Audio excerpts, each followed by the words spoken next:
तो मुलगा तिकडे रेकॉर्डिंग करतोय, कुठेतरी त्यालाही वाटतंय की माझी जी बहिणीच आहे तिचा समाजापर्यंत मेसेज पोहोचला पाहिजे, म्हणून तो उभा राहून रेकॉर्डिंग करायला लागलाय.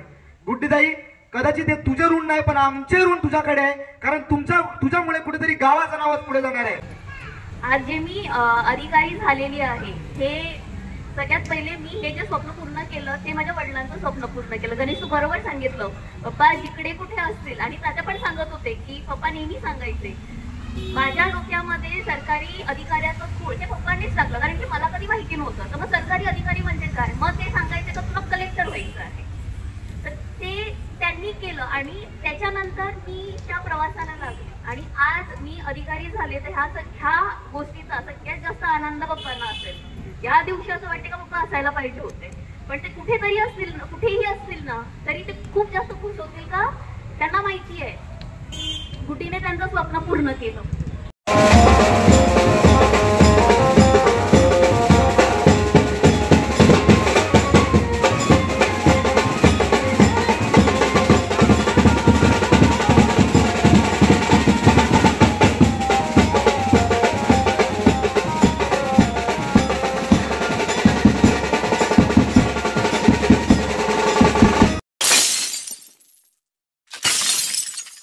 सो गाइस, स्वागत आहे तुमचं आपल्या हक्काच्या ॲग्रिकल्चर यूट्यूब चॅनलवर. सो गाइस, आजचा ब्लॉग करण्याचा टॉपिक खूप स्पेशल आहे, कारण की ही न्यूज ऐकून मी पण शॉक झालो आहे. अजून गावातले सगळेच झाले, पूर्ण गावरेपाड्या गावातले सगळे शॉक झालेले आहेत ही न्यूज ऐकून. तुम्ही पण शॉक व्हाल, कारण की आज आमच्या गावातली आत्या, माझी आत्या लागते हर्षद आत्या, ती महाराष्ट्राची उपशिक्षण अधिकारी झालेली आहे. अगोदर पण ती सरकारी जॉब करत होती, पण तिला अजून वरची पोस्टवर काम करायचं होतं. सो ती आज फायनली झालेली आहे, तिचं ड्रीम पूर्ण झालेलं आहे. आज तिचा सत्कार होणार आहे. मंदिराच्या समोर स्टेज बांधलेला आहे तिचा सत्कार करण्यासाठी. आता संध्याकाळच्या वाजता 5:30 वाजता सत्कार करायचा होता. आता थोडे करून तिकडे जमायला लागले. मी पण जातो, कपडे चेंज करतो अगोदर. चला ब्लॉग कंटिन्यू करूया. सो चला, काय तयारी झालेली आहे आणि देवलासमोरच स्टेज बांधलेला आहे, तिकडे सत्कार होणार आहे. आणि टाईम भेटला तर तुम्हाला तिच्याशी भेटवतो. देवलाच्या समोर आलेलो आहोत आणि इकडे बायका जमल्यात, गावातल्या काकी आहेत सगळ्या. देवलात बसायचं ना, इकडे काय बसल्यात. इकडे आमची वर्षा काकी पण आहे. हा बघा, स्टेज बांधलेला आहे, खुर्च्या मस्त मांडलेल्या आहेत. तिकडे थोड्या टायमात सगळे येतील. बघा, सकाळपासून लाईट गेलेली आहे, अजूनपर्यंत आले नाही. काम चालू आहे सध्या, बघूया येते का. बघा, फायनली लाईट आलेले आहे, देवलाचं चिन्ह पेटलेलं आहे.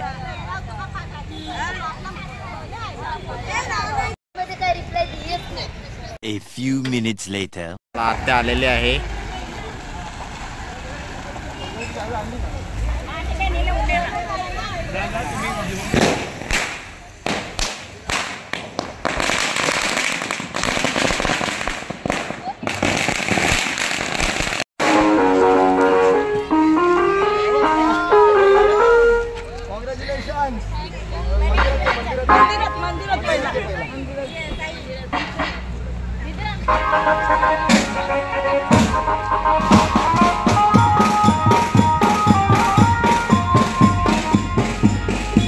अगोदर आत्या देवलात आले पाया पडायला सत्यनारायण देवाकडे.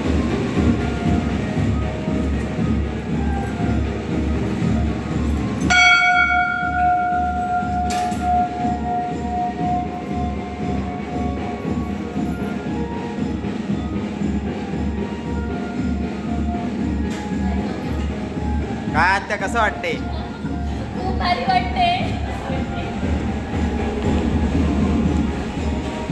आत्या अगोदर माझी ट्युशन घ्यायची 7वीला, लॉकडाऊनच्या अगोदर.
श्री सत्यनारायणा चरणी नतमस्तक होऊन गावरेपाडा गावातील या पुण्यभूमी आज खरं तर प्रत्येक ग्रामस्थांना त्याचबरोबर उपस्थित सर्व आपण बघायला गेलो तर महिलांसाठी प्रत्येक गोष्टी सीमित राहते. मग महिलांनी फक्त भांडीधुंडीच करावी का? नाही. आज अनेक लोकांच्या म्हणजे असे संभ्रम असणाऱ्या लोकांच्या कानाखाली वाजवणं ही बाब. आणि दुसरी गोष्ट थांबा या आतिशबाजी समजून दे.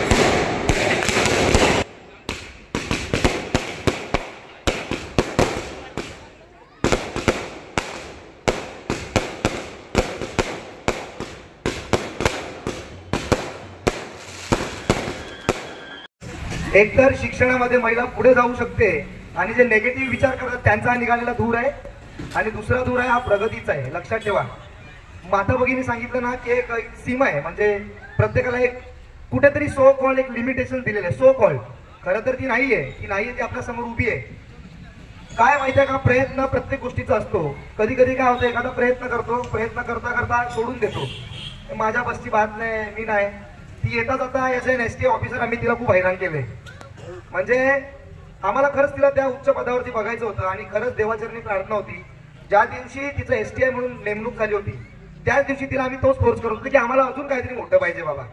आणि आज इतका त्याग केलाय, खूप मोठा त्याग आहे. शिक्षणासाठी साधा सुद्धा त्याग नाही, समजेल त्याला आणि रुचेल त्याला आहे आणि महत्वाचं घेईल त्याला. अर्थात तुम्ही आम्ही जोपर्यंत तुमच्या कन्येचं, तुमच्या पुत्राचं किंवा तुमच्या गावातील ग्रामस्थांचं जोपर्यंत उदो करत नाही तोपर्यंत काही होणार नाही. अर्थातच आम्हाला आज कदाचित हा भूतो न भविष्यात असा दिवस आहे. आज आदरणीय कैलासवासी तुकारामजी भगत जिकडे कुठे असतील ते आज नक्की कॉलर टाईट करून मात्र सांगत असतील माझी पोरगी अधिकारी झाली. आणि गुड्डीताई म्हणजे प्रेमाने गुड्डीताई सांगतो, हर्षदा देवी तिचं नाव आहे. लक्षात घ्या, ही आलेली संख्या ही इतिहासात काय नोंदवेल माहितीये तुमची? ही आलेली संख्या ही तुमचं महत्भाग्य आहे, तिचं महत्भाग्य नाही. लक्षात ठेवा, हे तुमचं आमचं महत्भाग्य आहे की हा क्षण उपभोगायला तुम्ही आम्ही श्री सत्यनारायणाच्या कृपा प्रसादाने आपण इथे उपस्थित आहेत.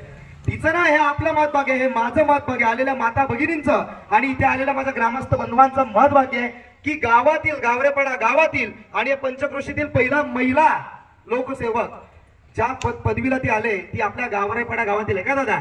आणि याचा अभिमान ना भूतो ना भविष्यात आपण साजरा केला पाहिजे. तर न तर कुठेतरी तुम्ही आम्ही appreciation is better than acceptance हे छातीडोक तुमच्या मुलांना येणाऱ्या पिढीला सांगू शकता, नाहीतर सांगू शकत नाही. तो मुलगा तिकडे रेकॉर्डिंग करतोय, कुठेतरी त्यालाही वाटतंय की माझी जी बहिणीच आहे तिचा समाजापर्यंत मेसेज पोहोचला पाहिजे म्हणून तो उभा राहून रेकॉर्डिंग करायला लागलाय. गुड्डीताई कदाचित ते तुझे ऋण नाही पण आमचे ऋण तुझ्याकडे आहे, कारण तुझ्यामुळे कुठेतरी गावाचं नावच पुढे जाणार आहे. आणि ह्याच्यासाठी आम्ही खरंच कृतज्ञ आहोत तुझ्या समोर. आणि किती एक्सप्रेस करावं, अजून काय बोलावं, कारण जेव्हा ही न्यूज मिळाली, हर्षदने फोन केला तेव्हा डोकं काम करायचं बंद झालं का बाबा हे खरंच मी जाम मनावर घेतले ते नाही, पुढे गेली. आज हे अश्रू आहेत आपल्या डोळ्यामध्ये, हे आनंद अश्रू आहेत. आनंद असतो, परमानंद असतो, पण याच्या समवेत तो जो कृपेचा असतो, देवाच्या कृपेचा, त्याला ब्रह्मानंद म्हणतात. आणि तो ब्रह्मानंद मात्र कुठे तुझ्यामुळे आज आम्हाला बघायला भेटतोय. आम्ही त्याचे साक्षीदार आहेत, आम्हाला त्याचा सार्थ अभिमान आहे. गावातील युवक म्हणून, कर्तव्यशील युवक म्हणून, नागरिक म्हणून, ग्रामस्थ म्हणून छाती ठोक अटके पार झेंडा सांगतो की हर्षदा भगत तुझा आम्हाला सार्थ आणि सार्थ अभिमान आहे. किती वर्षाचा प्रयास आहे. मी आज या दूरदर्शन शर्करा योगामध्ये विनंती करतो, आदरणीय ऍडव्होकेट अशोकदादा पाटील यांना विनंती करतो की त्यांनी आपल्या गुड्डीताईचा इथे शाल श्रीफल देऊन सन्मान सत्कार करावा.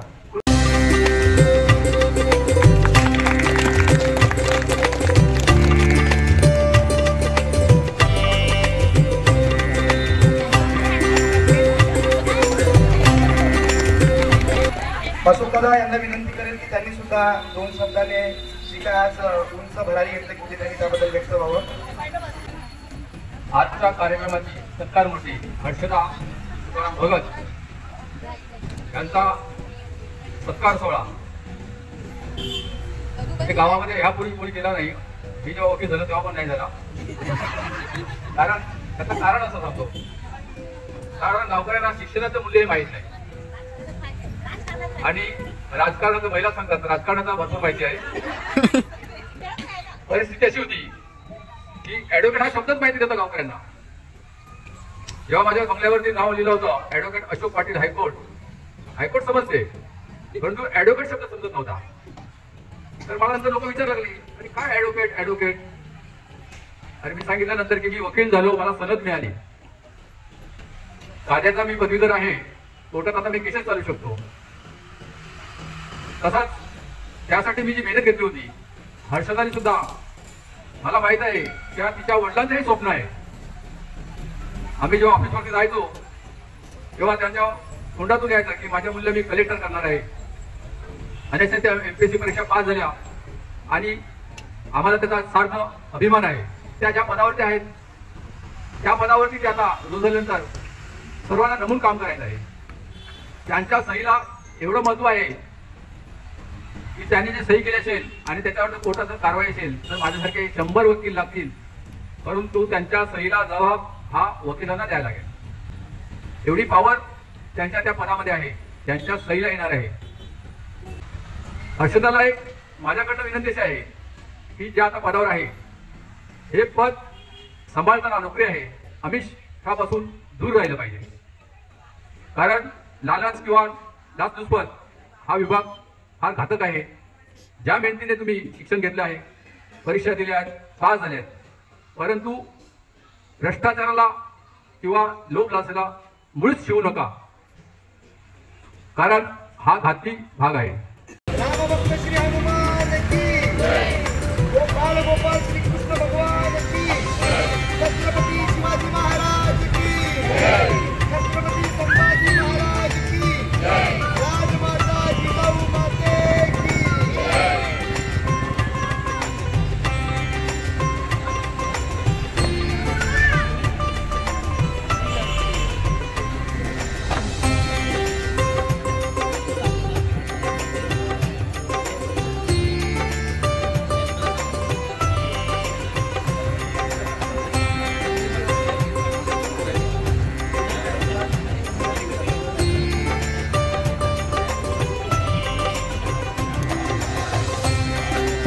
त्याचबरोबर आज माझी मुलगी उपशिक्षणाधिकारी झाली याचा मला सार्थ अभिमान आहे. त्यामागे तिचे अथक परिश्रम, खूप सारी मेहनत आणि तिचं जे स्वप्न होतं त्या ध्येयापर्यंत जाण्यासाठी तिने खूप प्रयत्न केले आणि ते तिने आज सक्सेस करून दाखवलं. तिच्या वडिलांचं स्वप्न होतं ते तिने पूर्ण केलं. त्यासोबतच ह्या संपूर्ण गावातलं आई वडिलांचं, भावा बहिणींचं आणि ह्या गावाची मान उंचावली ह्याबद्दल मला तिचा सार्थ अभिमान आहे. शॉर्ट अँड स्वीटच होतं, हे छानच होतं. तर अर्थात ज्या अधिकारी महिलेचं म्हणजे आपल्या मॅडम यांचा आपण 2 शब्द ऐकणारच आहोत. तर विनंती करेल मी आदरणीय हर्षदाताई तुकाराम भगत मॅडम यांना की आपण सुद्धा आपला थोडक्यात जो काय परिश्रम होता, जी काय जर्नी होती ती आमच्यासोबत प्रगट करावी, जेणेकरून कुकरच्या शिट्या त्याच्या व्यतिरिक्त पण काहीतरी एक जर्नी असते ही प्रत्येकाला माहिती पडली पाहिजे आणि ती जर्नी तुम्ही कृपया आमच्याकडे सादर करावी अशी प्रामाणिक नम्र विनंती तुमच्यासमोर करतो. थँक्यू गणेश. आणि सगळ्यात आधी मी तुमच्या सगळ्यांची माफी मागते. 5:30चा प्रोग्राम होता पण मला यायला थोडा उशीर झाला, तर त्याबद्दल मी क्षमस्व आहे. आज जे मी अधिकारी झालेली आहे हे सगळ्यात पहिले मी हे जे स्वप्न पूर्ण केलं ते माझ्या वडिलांचं स्वप्न पूर्ण केलं. गणेश तू बरोबर सांगितलं, पप्पा जिकडे कुठे असतील आणि तात्या पण सांगत होते की पप्पा नेहमी सांगायचे माझ्या डोक्यामध्ये सरकारी अधिकाऱ्याचं स्थूळ ते पप्पांनीच टाकलं, कारण की मला कधी माहिती नव्हतं. तर मग सरकारी अधिकारी म्हणजे काय, मग ते सांगायचे का तुला कलेक्टर व्हायचं आहे. तर ते त्यांनी केलं आणि त्याच्यानंतर मी त्या प्रवासाला लागले आणि आज मी अधिकारी झाले. तर ह्या गोष्टीचा सगळ्यात जास्त आनंद पप्पांना असेल. या दिवशी असं वाटतं का पप्पा असायला पाहिजे होते, पण ते कुठेतरी असतील ना, कुठेही असतील ना तरी ते खूप जास्त खुश होतील का त्यांना माहिती आहे गुटीने त्यांचं स्वप्न पूर्ण केलं. आणि माझी आई, जसं गणेशने सांगितलं की प्रयत्न आणि तुझे परिश्रम, ह्या सगळ्यामध्ये माझे प्रयत्न तर होतेच होते, पण ह्या सगळ्यामध्ये सगळ्यात महत्वाची गोष्ट लागते पाठिंब्याची. आणि तो भक्कम पाठिंबा माझ्या आई वडिलांनी दोघांनीही मला खूप दिला. मी जेव्हा अभ्यासाला बसायचे, जेव्हा एक्झाम जवळ असायच्या, तेव्हा मला लिटरली एक्झामच्या आधी 1-1.5 महिना मी दिवसातून 11-11 तास अभ्यास करायचा आणि तेवढा द्यायला लागायचा. अदरवाईज दिवसातून 6 मला रुटीन अभ्यास असायचाच असायचा. ते सगळं असताना, तो सगळं प्रेशर असताना मम्मीने कधीही सांगितलं नाही का तू हे करू नकोस किंवा तू अभ्यासापासून लांब जा. तिचं म्हणणं असं असायचं का ती मला घरातलं काम पण नाही करून द्यायचं, तू हे नको कर पण अभ्यासाला बस. सो आपल्या आई वडिलांनी पण मुलांना अभ्यासासाठी प्रोत्साहन देणं खूप जास्त गरजेचं आहे. कारण की ही जी परीक्षा आहे ही ह्याचा प्रोसेस मोठा आहे. पूर्ण परीक्षा ही एका वर्षाची आहे. पहिले प्रिलिम होते, म्हणजे पहिले चाचणी परीक्षा होते, त्याच्यानंतर मुख्य परीक्षा होते, ती पास झाल्यानंतर त्याच्यानंतर मग इंटरव्ह्यू होतो आणि हे सगळं झाल्यानंतर मग तुम्हाला सिलेक्शन येते. बरं, सिलेक्शन झाल्यानंतर सुद्धा रिझल्ट लागल्यानंतर काय लगेच जॉईनिंग नाहीये. रिझल्ट लागल्यानंतर जॉईनिंग पर्यंतचा काळ कधी कधी 1-1.5 वर्षाचा होतो. आता माझी इंटरव्ह्यू झाला जानेवारी 2024 मध्ये, पण मला रिझल्ट लागला डिसेंबरमध्ये आणि माझी जॉईनिंग येणार आहे आता पुढच्या वर्षी. असं सांगतात जानेवारी किंवा फेब्रुवारीमध्ये माझी जॉईनिंग येईल. सो इतक्या लॉंग पेशन्स ठेवणं तेवढं आणि तेवढं पाठिंबा देणं ही खूप मोठी गोष्ट आहे. आणि हा पाठिंबा माझ्या घरच्या म्हणजे माझ्या आई वडिलांनी, माझ्या पेरेंट्सनी, माझ्या बहिणीने, भावाने, ह्या सगळ्यांनी दिला. आपली गावातली मुलं आहेत ना, ठीक आहे, शिक्षण हे सगळ्यांच्या म्हणजे सगळ्यांना रुचत नाही, सगळ्यांना इतकं आवडत नाही, पण साध्या गोष्टी आहेत. आपल्या गावातला एक मुलगा साधा हवालदार नाही बनला, हवालदाराला शिक्षणाची गरज नाही लागत, पण तुमच्या ह्याच्यामध्ये फक्त फिजिकल फिटनेस लागते, एक फॉर्म भरायचा, फिजिकल फिटनेस लागते आणि खूप बेसिक जनरल नॉलेजचा एक क्वेश्चन पेपर असतो. तो अगदी आपण 12वी पर्यंत शिकतो ना तसा असतो. तो दिल्यानंतर भले तुम्ही लागताना हवालदार लागता, पण तुमच्या त्या हवालदाराच्या ह्याच्यात जेव्हा तुम्ही त्या पोस्ट म्हणजे तुमच्या त्या वर्दीवर जेव्हा बाहेर निघतात, कुठलाही मोठा म्हणजे ज्याच्याकडे समजा मोठी गाडी जरी असली ना, करोडोची गाडी जरी असली ना, तरी तो तुम्हाला हाडतोड करण्याच्या आधी विचार करेल. तो तुमच्याकडे बघतो का किंवा तो तुम्हाला घाबरतो का? नाही, तो त्या वर्दीला घाबरतो. तर आपण हवालदार मध्ये पण नाही जाऊ शकत. आणि आज तुम्ही सगळ्यांनी मला हे जे काही सरप्राईज दिलं त्याच्यासाठी मी खरंच तुमची खूप खूप आभारी आहे. हे सगळे तात्या वगैरे सगळे बसलेले आहेत, माझे भाऊच बसलेले आहेत आणि ही सगळी फॅमिली जी आहे, ज्या महिला मंडळ आहेत, हा आमचा योगा आणि हरिपाठचा ग्रुप आहे. ही माझी नेक्स्ट फॅमिली आहे. कधीही काहीही असलं तर ते आमच्या सुखादुःखात पहिले उभे राहतात. तिने सुरुवातीलाच सांगितलं की 5:30चा कार्यक्रम होता, थोडा उशीर झाला, लेट व्हायला. आता या सगळ्यांना सवय करायला लागेल ना तुमची, ती आतापासून प्रॅक्टिस सुरू झाली. खरं तर तुम्ही कितीही करा, म्हणजे आपण काही होऊ शकतो, पण शिक्षण आहे ना हे कीर्ती स्वरूप असतं, हे मरणोत्तर असतं, नाही का कुठेतरी मरणोत्तरच असतं. म्हणजे आपण कुठल्याही पदाला गेलो तरी ॲडव्होकेट हा ॲडव्होकेटच राहणार आहे, मर्चंट नेव्ही ऑफिसर हा मर्चंट नेव्ही ऑफिसर राहणार आहे, आणि लोकसेवक अधिकारी म्हणजे कदाचित भविष्यात कलेक्टर झालेली सुद्धा ताई दिसायला सुद्धा आपल्याला काय सरप्राईज नसेल. आमचं श्री सत्यनारायण चरणी निश्चित निवेदन असेल की आम्हाला आमच्या ताईसोबत लाल बत्तीची गाडी दिसायला सुद्धा वेळ जाणार नाही. याचा संकल्प आपण प्रत्येकाने घेतला पाहिजे. A few inches later.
So आता आत्याची मिरवणूक काढतील पूर्ण गावात. सो ब्लॉगमध्ये कंटिन्यू राहा, असंच एंडपर्यंत ब्लॉग बघा.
ऑफिसर लिहिलं.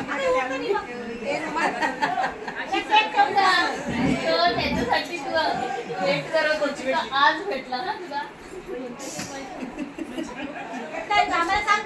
स्पेशल. ती मागून कंटाळली नाही ग.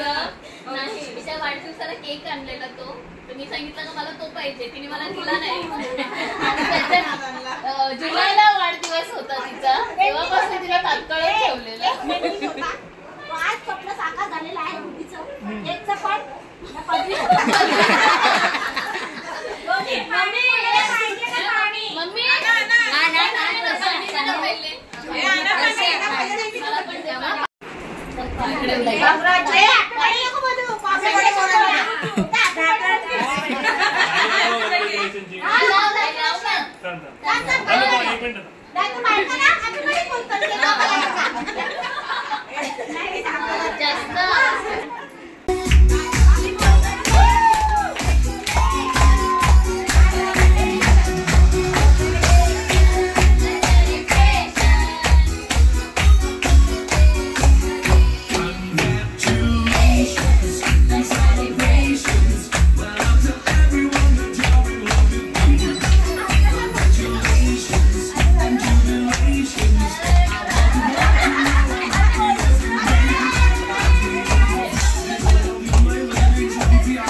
आलो परत घरी. खरंच खूप अभिमान वाटते आत्याचं, कारण की आपल्या आगरी समाजात पहिले अशी शिक्षण अधिकारी झालेली आहे. अशी अगोदर कोण आपल्या समाजाची झाली नव्हती, आगरी समाजाची. चला आजचा ब्लॉग इथेच एंड करतो. जर तुम्हाला आजचा ब्लॉग आवडला असेल तर चॅनलला सबस्क्राईब करा. अजून ब्लॉग जास्तीत जास्त शेअर करा, पूर्ण महाराष्ट्रात शेअर करा, महाराष्ट्राच्या कानकोपऱ्यात शेअर करा. वसईमध्ये तर होणारच आहे 100%. महाराष्ट्रात पूर्ण करा शेअर आणि व्हिडिओला लाईक करा. चला बाय.